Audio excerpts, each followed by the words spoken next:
don't bother going to the movies. The movies are coming for you!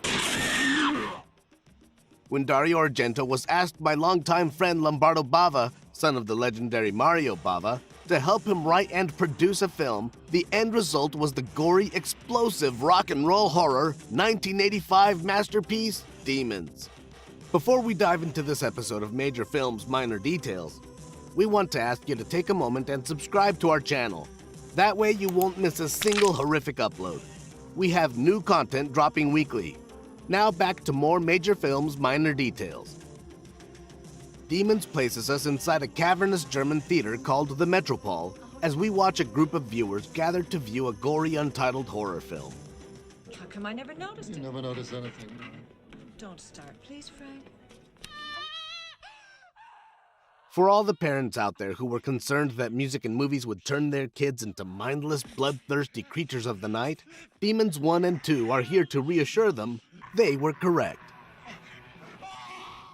Theater attendees are possessed and infected with a bizarre demon pestilence through a scratch from one of the props in the theater. How do I look? Terrific. Do you like it, Bobby, huh? Ow! What was that? Hey, you cut yourself. Oh, shit. That'll teach you to touch things. What is he getting so Here, let me mad have a for? look. It was just a... Hurts, huh? Oh, yeah, a little. It doesn't take long before these characters are transformed through fountains of blood and gore into the most vicious creatures ever put on screen. Those screams sound real. Come on, it's the Dolby system. I'm telling you, those screams sound real.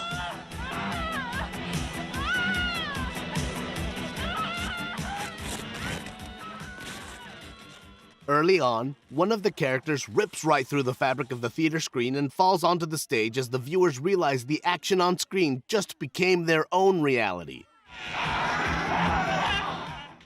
Our survivors now must fight their way out of a movie theater where most of the patrons have been grotesquely transformed.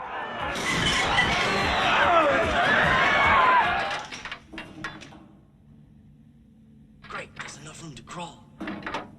I'll go first. The remainder of Demons becomes an effective survival thriller.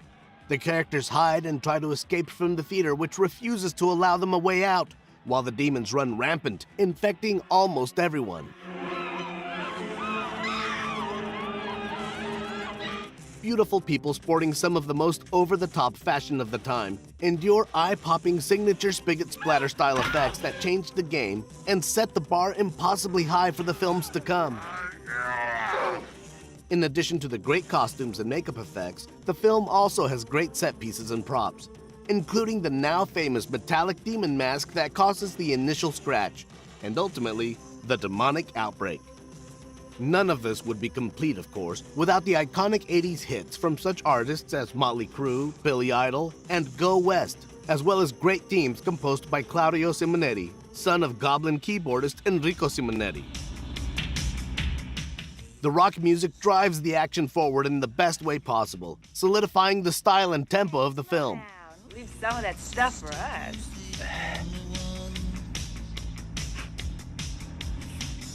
Claudio's compositions keep the atmosphere tense and really give the film a genuine heart-pounding backbeat that does not let up.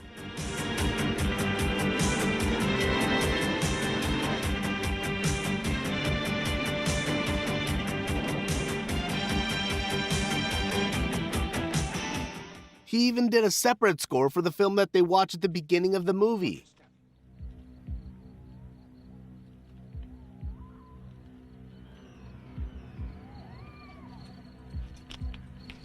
What's that? More tombs. I want to go home.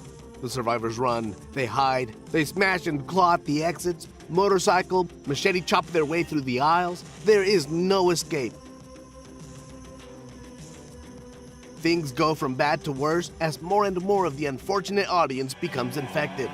Instruments of evil, just like they say in the damn movie.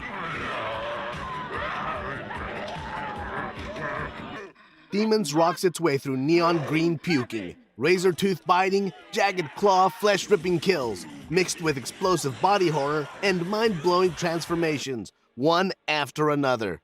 Effects that not only stand the test of time, They rival the best work that's being done by any company today. This all leads to a glorious climax that finds our final couple, George and Cheryl, emerging from the theater in a rooftop escape and are picked up by survivors outside in an open Jeep. It appears the demon plague has now spilled out into the city, mass chaos beginning to take hold.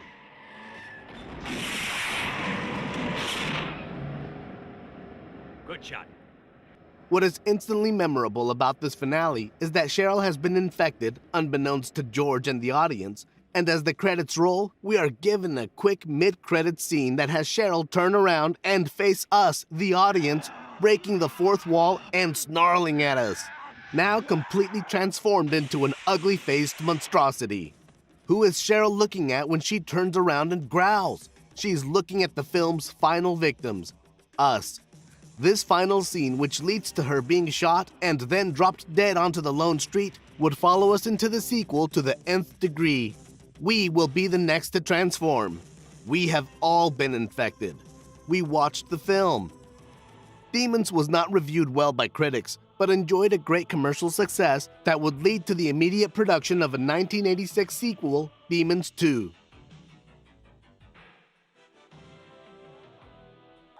When it came to the writing of a sequel, Dario Argento claimed they had a harder time writing it compared to the first. Ironically, it took less time to complete the script.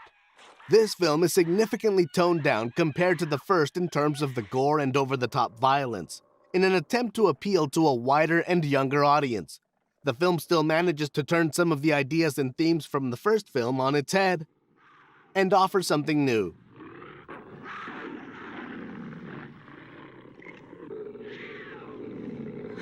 What's happening?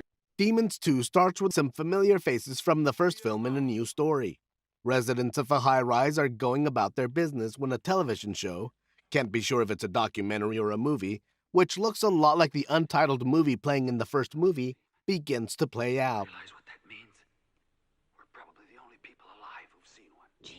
The first demon introduced on screen takes about 30 seconds before deciding to target Sally, played by Carolina Cataldi Tassoni, who is unhappy to celebrate her sweet 16th birthday party.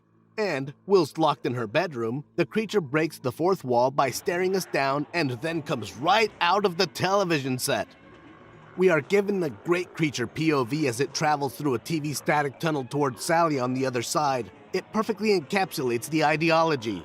In a twist, setting it apart from Demons 1, it is not films, but what's on TV that is coming for you.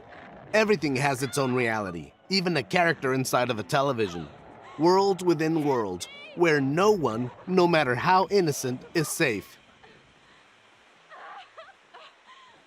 The film draws heavily on two David Cronenberg classics for inspiration. It shares the high-rise location with Shivers and has similar themes and visuals as Videodrome. Once the film is off and running, demonic chaos rips through the high-rise lives of our characters.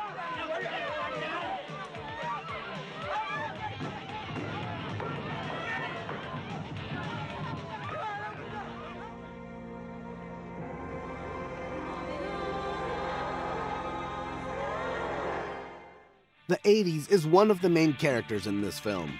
80s fashion and decor fills every room of the high-rise, and 80s new wave and heavy metal sound keep the scenes moving between the screams. You mind, if we do it with the television on? Honey, we can do it any way you like. Sally?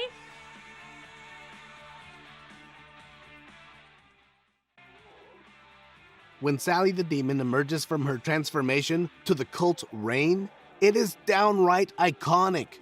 Now, we know we are watching a Demons film, and the blood literally begins to flow like water, and the demonic takeover of the building begins.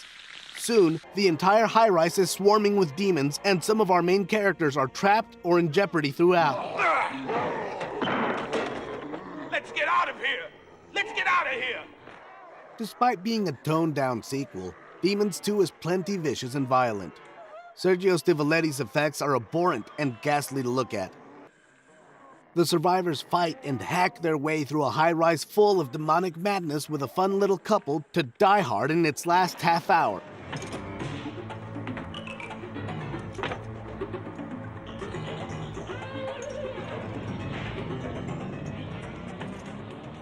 Our new final couple, now pregnant, attempting to escape off the rooftop. Of course, this woman does give birth, and don't worry, it's not a demon baby. It's a boy. He's beautiful, look.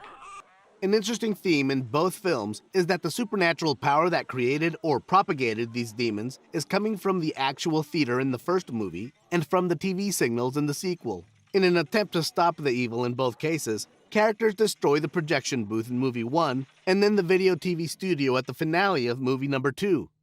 In the first case, it does nothing to stop the evil as it has already been unleashed. They are literally too late. The demons phenomenon begs the question, if nobody is watching, do the demons still manifest? Another iconic moment occurs when Demon Sally is blinded at the end of the movie, yet still faces the camera to break the fourth wall several more times before she drops dead. Demons 2 does end on a positive note, as the final couple and their infant do survive. But as far as the demonic threat, as long as somebody is watching, the demons thrive. Film and television are not safe. You watch, you die.